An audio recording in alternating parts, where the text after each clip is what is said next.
Arrancamos a grabar entonces, empezamos la clase del día de hoy. Como les decía, hoy vamos a ver el capítulo 2 y el capítulo 3 de Chiavenato. El capítulo 2 es un repaso histórico, en realidad, para entender de dónde viene la administración, y lo vamos a ver como una especie de cuentito, ¿sí? La idea es, como les decía, que después ustedes lo lean simplemente. No es un capítulo en el que tienen que hacer hincapié al momento del estudio, pero sí que le den una idea como para ir conociendo un poco más, y sobre todo nos va a ayudar a comprender mejor el capítulo siguiente, que es el capítulo 3, que también vamos a ver en la clase de hoy.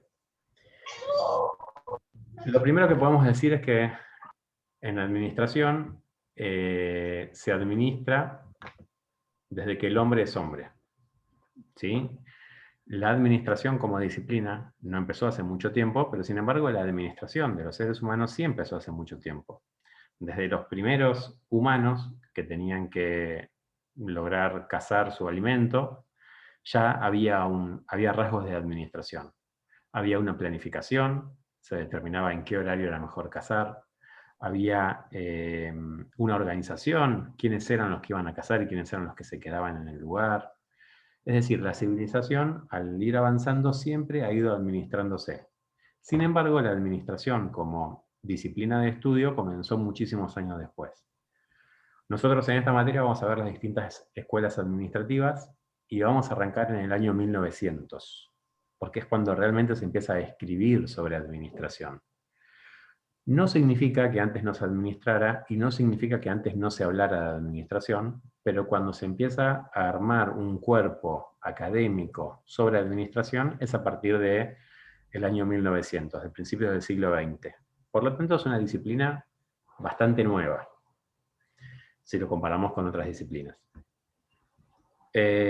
Como les decía, vamos a ver que hay influencias en la historia de la humanidad dentro de lo que es el área de la administración. Vamos a arrancar inicialmente, lo primero que vamos a ver es los filósofos griegos tuvieron una gran influencia en la administración. ¿Por qué?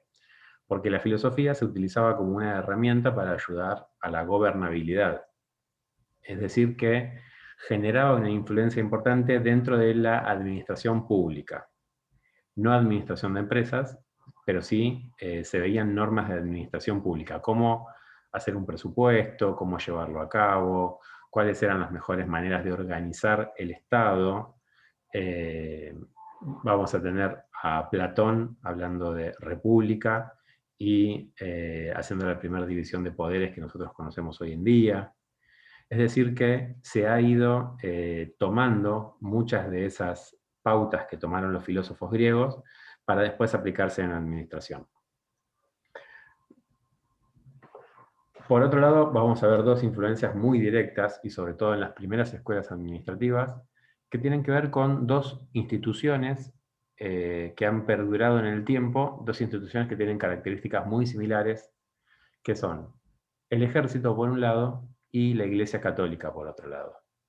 Son dos instituciones que, aunque su visión sería diferente, es decir, a lo que se dedican son cosas distintas, sin embargo, estructuralmente son bastante parecidas. Tienen ciertas particularidades. Tanto el ejército como la Iglesia Católica son organizaciones grandes, en las que participa mucha gente.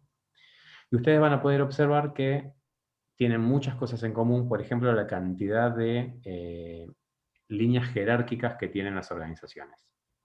Tanto la Iglesia como el ejército tienen muchas líneas jerárquicas, y inclusive esas líneas jerárquicas, esos rasgos de autoridad, lo vamos a poder ver hasta por la ropa que tienen puesta cada una de las personas que integran estas organizaciones. Es decir, va a haber un distintivo que nos va a indicar cuál es la jerarquía de una determinada persona dentro de la organización. Desde el ejército se obtiene principalmente la idea de organización lineal, que es el primer tipo organizacional que vamos a ver en la materia, que tiene que ver con organizaciones en las cuales una persona toma decisiones y el resto tienen que obedecer. En el ejército está muy marcado también otro concepto que vamos a ir viendo en la materia, que se llama unidad de mando, que es la idea de que debemos obedecer a una sola persona. ¿Sí? Un grupo de trabajadores tienen que obedecer a una sola persona. En el caso del ejército, un grupo de soldados van a obedecer a su superior inmediato y solo recibirán órdenes de esa persona. Pero las estructuras, tanto de la iglesia como del ejército, son muy parecidas, son estructuras piramidales, grandes, con muchísimos escalones, es decir, muchos niveles jerárquicos. Seguimos avanzando y vamos a detenernos en un punto que a mí es el que más me interesa, y acá es donde empieza un poco el cuentito, que son las denominadas revoluciones industriales. ¿Les suenan? ¿La escucharon alguna vez hablar de las revoluciones industriales? Esas cosas que estudiamos en el secundario y que nunca sabemos para qué, pero que después empezamos a ver en la universidad, en distintas materias que lo mencionan, y decimos, a mí no me explicaron así en el secundario a mí. Cuando me lo explicaron me enseñaron que había 5 inventos y que esos inventos eran importantes y que habían cambiado la humanidad. Pero no me explicaron exactamente qué era el fenómeno de la revolución industrial. La idea es que entendamos cómo afectan las dos revoluciones industriales a la administración, pero principalmente cómo afecta a la vida de las personas. La administración es una ciencia social y por lo tanto va a depender mucho qué es lo que sucede en la sociedad. Eso va a repercutir en forma directa con lo que pasa en la administración. Cuando nos presentan la primera revolución industrial, lo primero que todos aprendemos es la utilización de la máquina a vapor y ciertos inventos que ocurren todos juntos en la misma época y que modifican la forma de producir, ¿verdad? Es lo primero que conocemos de la revolución industrial. Ahora, ¿por qué creen ustedes que aparecieron un montón de inventos en una determinada época? ¿Se levantaron 5 locos y dijeron vamos a inventar cosas? Es una Porque había casualidad. comenzado la era de la razón, entonces ya no se le daba tanta importancia al dogma de la Iglesia Católica, que estaba también mucho relacionado con, Sí, con el trabajo. O sea, venía todo encadenado, una cosa se relacionaba con otra. sí, en parte Eh, sí. En parte sí. ¿Qué más? ¿Qué más por la afecta? Por estructura, necesidad. había cambiado la estructura social, entonces se había desarrollado la burguesía que podía empezar a invertir, digamos, en otras formas de trabajo. Bien, a ver, quiero escuchar otra voz. Básicamente por necesidades que tenía ya la población, o sea, ya era un número más de cantidad de habitantes, de gente, entonces ya necesitaban ciertas tecnologías para avanzar. O sea, el consumo viene a ser, se necesitaba más. Bien, exactamente. Va a haber un denominador común en toda la materia, al menos a mí me gusta poner este denominador en esta materia, que es necesidades. La administración aparece a partir de necesidades. ¿Necesidades de quién? De la sociedad. A partir de esas necesidades que va teniendo la sociedad, vamos a ir viendo que va a ir evolucionando la administración. La primera revolución industrial se produce por la necesidad de aumentar la producción. Las formas de producir hasta esa época no alcanzaban. Nosotros vamos a ver, si analizamos la evolución histórica de los sistemas productivos, los sistemas de producción, vamos a ver que inicialmente se realizaba lo que se denominaba producción a domicilio. ¿Sí? Un sistema de producción a domicilio. Perdón, doméstico. El a domicilio es el segundo. Sistema de producción doméstico. ¿Cómo es esto? Cada uno producía en su casa. Y producía algo, y de eso que producía tenía un pequeño excedente, y ese excedente trataba de cambiarlo por otra cosa, a través del trueque.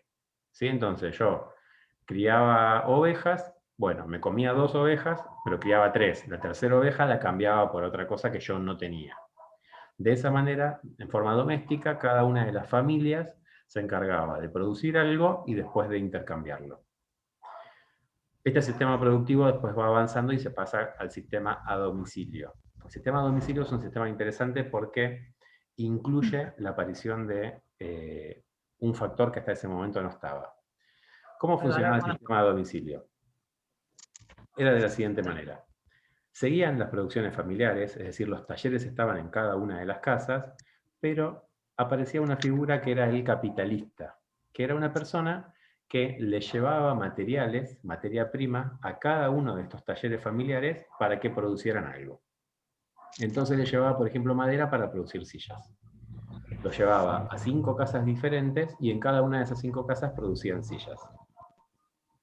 Después de un tiempo, pasaba nuevamente este sujeto, el capitalista, y retiraba la producción de todas esas familias, les pagaba y le llevaba toda esa producción al mercado.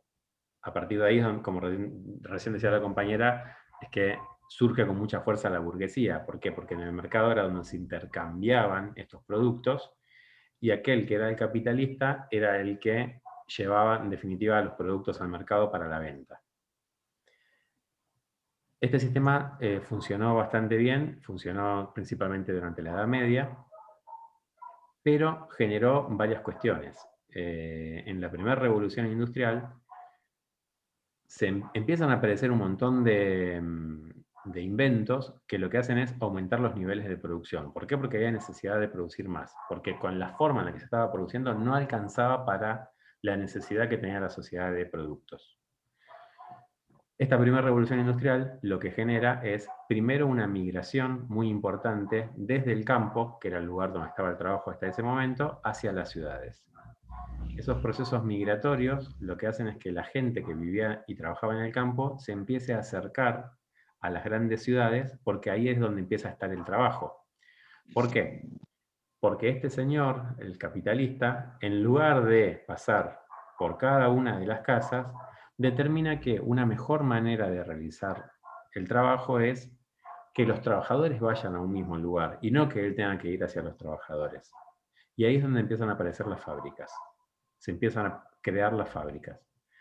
Estas fábricas entonces necesitaban mano de obra, la gente se empieza a acercar a las ciudades, empieza a vivir cada vez mayor cantidad de gente en la ciudad, y eso ¿qué genera? Necesidad de mayor producción. Si vive más gente, necesito tener más productos. Al aumentar los niveles de producción, lo que logro es mejorar la calidad de vida de la gente. Es decir, la expectativa de vida, junto con el avance de la medicina, generan que las personas empiecen a vivir un poco más. Que las personas vivan un poco más de tiempo implica que consumen más productos. Por lo tanto, tengo que seguir aumentando los niveles de producción. La consecuencia de la primera revolución industrial es que aumente la cantidad de gente que vive en las ciudades y por lo tanto sea necesario seguir aumentando los niveles de producción. Es por eso que aparece una segunda revolución industrial que hace exactamente lo mismo. La aplicación de nuevas formas de producción para aumentar los niveles productivos, ¿sí? Para aumentar la cantidad de productos que se podían hacer en cada una de las fábricas. ¿Está bien? ¿Se entiende hasta acá? Lo que yo acabo de contar es un repaso muy chiquitito de 500 años de historia, desde 1300 al 1800. Por lo tanto, se imaginan que estoy obviando 1000 cosas, no una. Pero simplemente es hacer hincapié en la parte que nos interesa a nosotros, que es la parte que afecta a las organizaciones. También lo que apareció el valor de manufactura, que antes tampoco se veía eso, las empresas. Totalmente. Exacto. Al empezar a tener nuevas formas de producir, se le empieza a dar un mayor valor a cada uno de los productos y ya no se comercializa el producto solamente la materia prima, sino que se empieza a comercializar un producto manufacturado. ¿Sí? Que eso lo que hace es aumentar el valor de los productos. Bien, ¿cómo era la situación en una fábrica ya llegando casi al 1900, después de la Segunda Revolución Industrial? ¿Cómo era una fábrica en esa época? Bueno, básicamente las fábricas tenían una situación que era una situación única, que es algo que se llama demanda creciente. No sé si vieron en economía, si alguna vez tuvieron algo de economía, pero en economía lo primero que se ve es oferta y demanda. Bueno, demanda es la necesidad que tiene la sociedad de determinados productos. A principios del siglo XX había demanda creciente, es decir, la sociedad demandaba muchos productos. Por todo esto que comentamos, aumento de la población, aumento de la esperanza de vida, es decir, que se buscaba adquirir mayor cantidad de productos. Las empresas tenían que las fábricas, tratar de producir más para equipararse a esa demanda. Es decir, que era una situación empresarial ideal, en la cual todo lo que yo fabricaba se vendía. Imagínense ustedes, si yo fabrico sillas, si fabricaba 100 sillas por día, las vendía.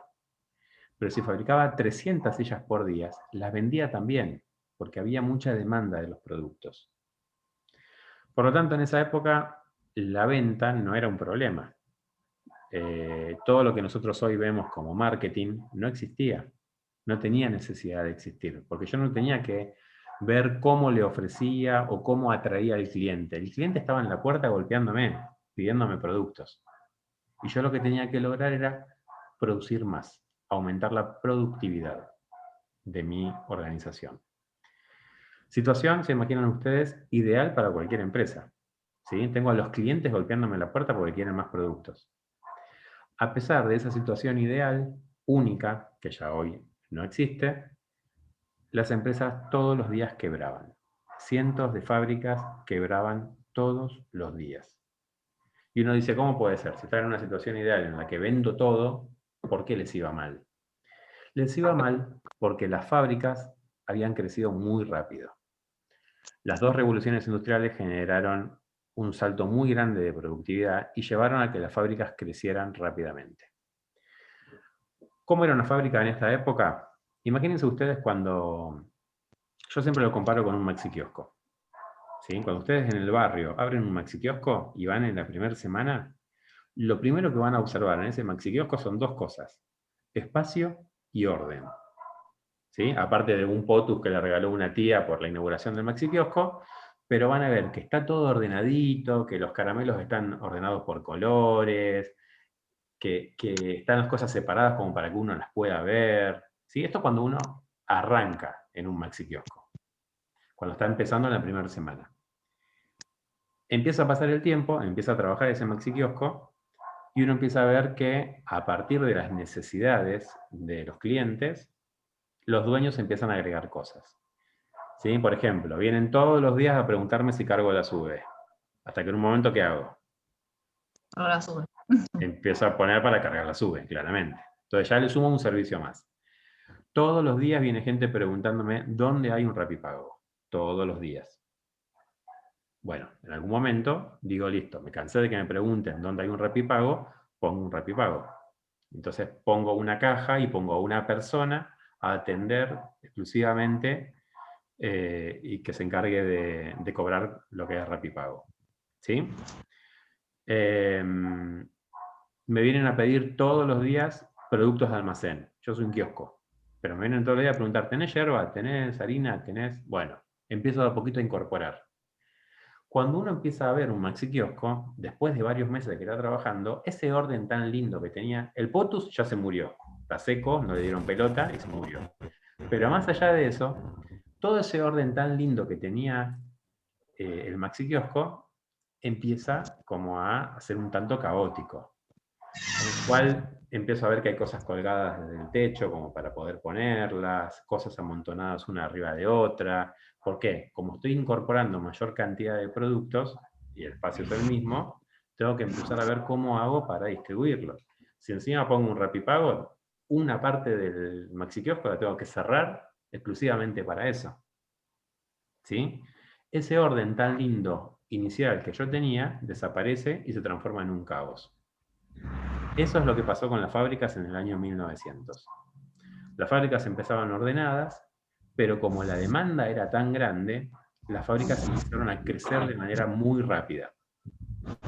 Empezaron a crecer, ¿por qué? Porque tenían que producir más. Estaban buscando aumentar sus niveles de producción. ¿Bien? ¿Me siguen hasta acá? ¿Se entiende? Bueno, si hay alguna duda me frenan, ¿eh? Aparte, el monólogo como que me aburre, así que me van cortando cuando necesiten.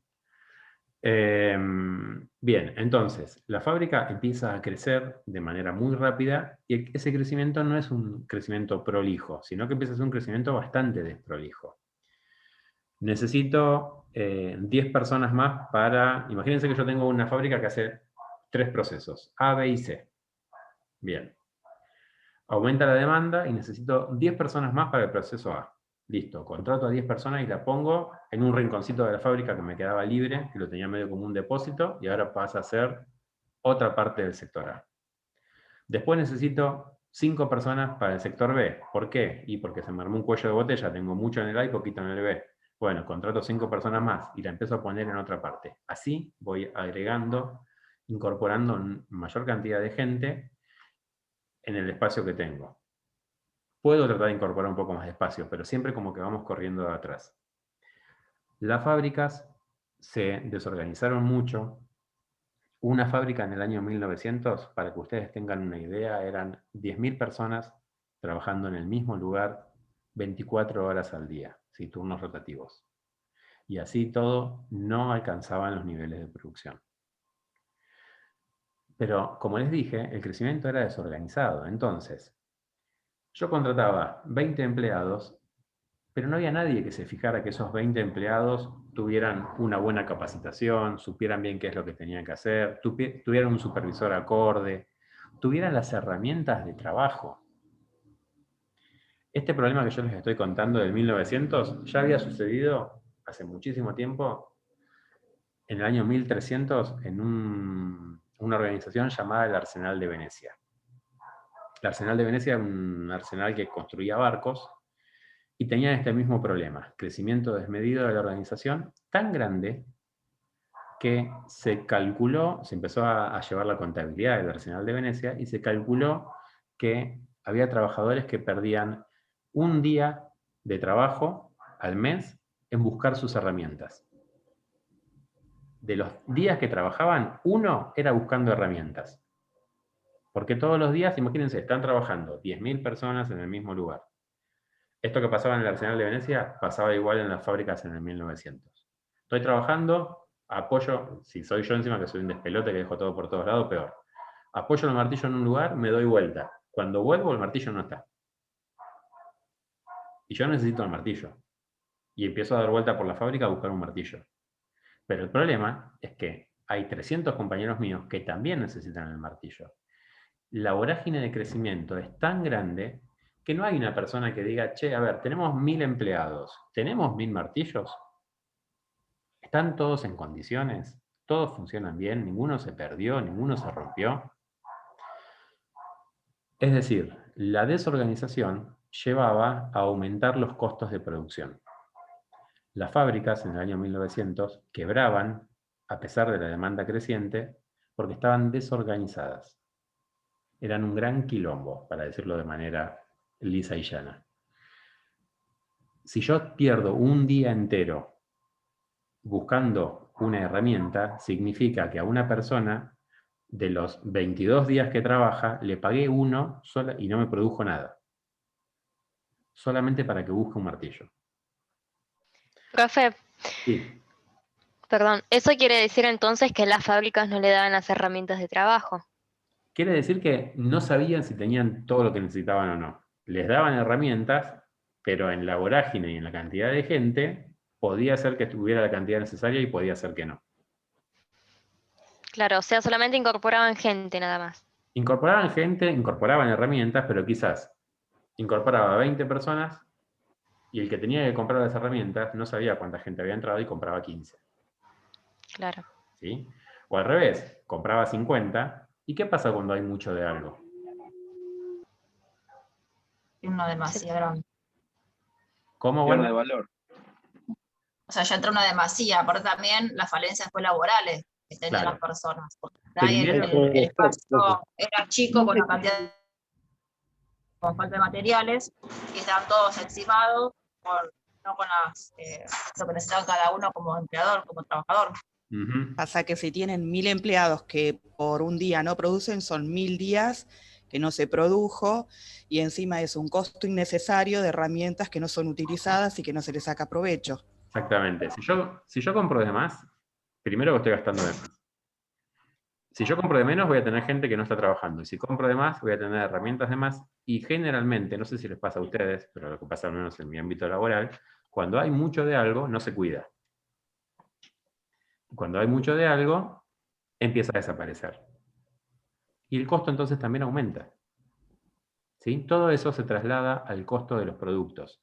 Sin embargo, yo no podía aumentar el precio al valor que yo quisiera, porque el producto tiene que tener un precio determinado, no lo puedo vender al valor que yo quiero.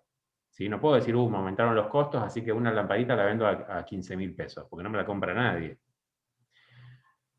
Las empresas no tenían en ese momento la posibilidad de llevar una contabilidad ordenada en la cual supieran cuál era el costo de producción. Si yo no sé cuál es el costo de producción, no sé cuál es el precio de venta. Entonces, quizás termino vendiendo un producto a 10 pesos y el costo de producción de ese producto es 15.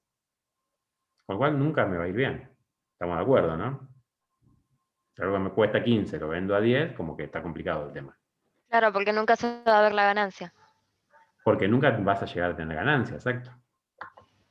Bien, pero Ahí eso es donde interveniría la administración, por decir la falta de organización, es lo que estaban necesitando en esa época las empresas. exactamente. La necesidad que tenían las empresas era la de orden. Había necesidad de que se organizara esa manera en la que se estaba produciendo. ¿Bien? Profe, entonces de esta manera, buenas Sí. tardes, Bueno, Gabriela es mi nombre. Entonces, de esa manera se pueden maximizar los recursos. sí, si yo organizo, se busca maximizar los recursos, exacto. Tanto humanos como Materiales. logísticos. ¿Qué son recursos? A ver, es una buena cuestión a resolver en este momento. Los recursos de una fábrica, en este caso, como estamos conversando, bueno, en realidad usted serían tanto el personal como los recursos físicos, materiales, que pueden ser herramientas, como usted mencionó antes, las materias primas, Ujú. ¿Qué otros recursos? Económicos. Económicos. Bien. económicos, Tecnología, La tecnología. ¿Qué más? el espacio físico donde se lleva a cabo la producción. Totalmente. La capacidad Maquinaria, del hombre para trabajar. La humanos. logística. A ver, dijeron maquinarias, bueno, dijeron recursos humanos. La capacidad de la persona a trabajar, o sea, ¿cómo se llama? Del empleado. Bien, hay un tema que generalmente obviamos, que es el conocimiento. El conocimiento es un recurso. El conocimiento que tenga cada uno de los trabajadores. Y todo esto se termina resumiendo en un recurso muy importante, que no obviamos generalmente, que es el tiempo. El tiempo es un recurso y encima es un recurso escaso. ¿Sí? Bien, entonces cuando hablamos de recursos y de maximizar recursos, estamos hablando de maximizar en todo ese sentido, no solamente utilizar mejor los materiales o utilizar mejor a las personas con las que estamos trabajando, sino que estamos hablando de utilizar mejor el dinero, utilizar mejor los espacios, utilizar mejor el tiempo. ¿Bien? Y hay que ver también, profe, perdón, Sí, Flor. el tiempo, las horas de trabajo, porque llega un momento que el empleado física y mentalmente ya no tiene la capacidad por el cansancio. Bueno, bien, ahí vamos a empezar a meternos ahora, exactamente. Todas estas cosas se empezaron a ver y todas estas cosas que estamos mencionando tienen un nombre y un apellido. Yo les dije que la administración siempre surge a partir de necesidades. Y la necesidad en este caso era el orden. Y a partir de eso surge una persona que viene a poner orden en las organizaciones, que es un señor llamado Frederick Taylor. ¿Escucharon alguna vez nombrarlo?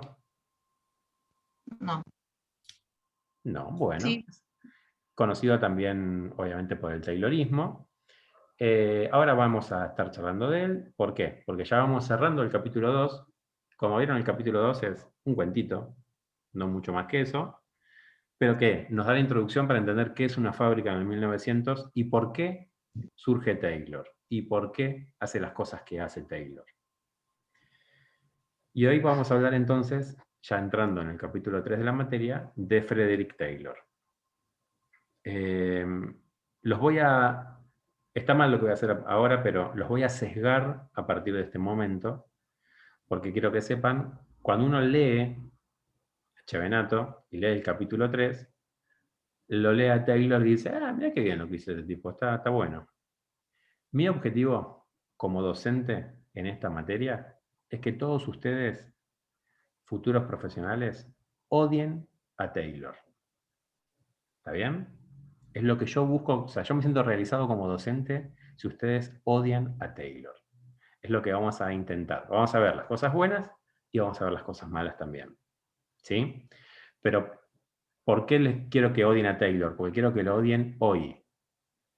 Lo vamos a amar en el 1900. Esta materia, el desafío que nos propone justamente, es una materia Yo la doy en otra universidad, y antes se llamaba Historia y Teoría de la Administración, porque es una materia que tiene que ir ligada sí o sí con el contexto histórico, para que entendamos el por qué surgen las cosas.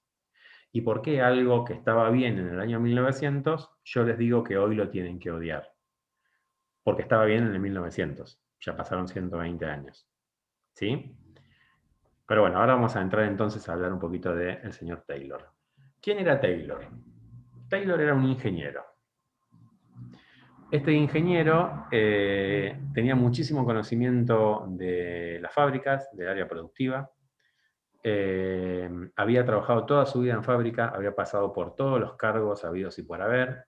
Era una persona que realmente sabía del tema. ¿Sí? Y observaba lo mismo que estamos mencionando nosotros, este gran problema que tenían las fábricas, que a pesar de la demanda creciente, todos los días quebraban cientos de fábricas a partir de la desorganización que había. Taylor, como ingeniero, empieza a pensar de qué manera se puede resolver este problema, y lo primero que él busca hacer es un diagnóstico del problema. Por lo tanto, empieza a analizar qué es lo que se hace dentro de una fábrica. Para que entendamos a Taylor, ustedes tienen que saber algo. Este señor era literal. ¿Qué significa literal? Era literal al extremo. Cuando yo les digo analizar las tareas, era analizar las tareas con todo lo que esto implica. No era tener una idea más o menos de cómo se hacía. Era la exactitud de cómo se hacía la tarea. ¿A qué me refiero con exactitud? Por ejemplo, saber cuántos golpes son necesarios para poner bien un clavo. Lo que hace Taylor es analiza todas las tareas de una fábrica y dice, bueno, la mejor manera de analizar estas tareas es llevándolas a lo más simple, dividiéndolas para que sean tareas más sencillas. Y empieza a hacer lo que él denomina el estudio de tiempos y movimientos. ¿Sí? Ustedes cuando lean a Taylor, van a ver que su obra recibe dos nombres, es Administración Científica y también se llama Organización Racional del Trabajo. En la Organización Racional del Trabajo, conocida por las siglas ORT, no le agreguen letras por favor, la ORT tiene 9 puntos. Esos 9 puntos, el primero es el estudio de tiempos y movimientos. ¿Sí? Porque es lo primero que él va a hacer, que es el análisis de las tareas de una organización. Ahora, yo les dije, Taylor es literal. ¿Qué significa que sea literal? Estudio de tiempos y movimientos. Ok, ustedes estaban trabajando en una fábrica y al lado venía Taylor. Imagínense la presión para un trabajador, ¿no? O sea, ustedes están trabajando en la fábrica y viene un tipo que ustedes saben que es un ingeniero que va a analizar su tarea. Y se pone al lado de ustedes con una libretita, una lapicera y un reloj, un cronómetro. Y empieza a cronometrar cuánto tiempo demoran en hacer cada una de sus tareas. Y empieza a tomar nota de todo lo que ustedes hacen. O sea, lo primero es observación, ver cómo se está haciendo. Encima, con la libretita anotando, imagínense ustedes, ¿no? Ustedes están trabajando, qué sé yo, miran para el costado y lo ven a Taylor anotando y hace con la cabeza. Se quieren matar ustedes, o sea, no saben si los van a echar o qué va a pasar. Empiezan a martillar y el tipo empieza 1, 2, 3, 4 a contar la cantidad de martillazos que dan. Empiezan a ajustar y el tipo observa de qué manera están ajustando, cómo agarran la herramienta, qué herramienta están agarrando, dónde estaba esa herramienta antes. El detalle de cada una de las tareas. Bien, pero el detalle hasta el mínimo pormenor de cada una de las tareas que se realizan en una fábrica. ¿Me siguen hasta acá? Bueno, se está por cortar la reunión, así que vamos a cerrar y entramos nuevamente, pues ya se cumplen los 40 minutos. Así que cortamos ahora y entramos de vuelta a una nueva reunión. ¿Está bien? Listo, ahí seguimos.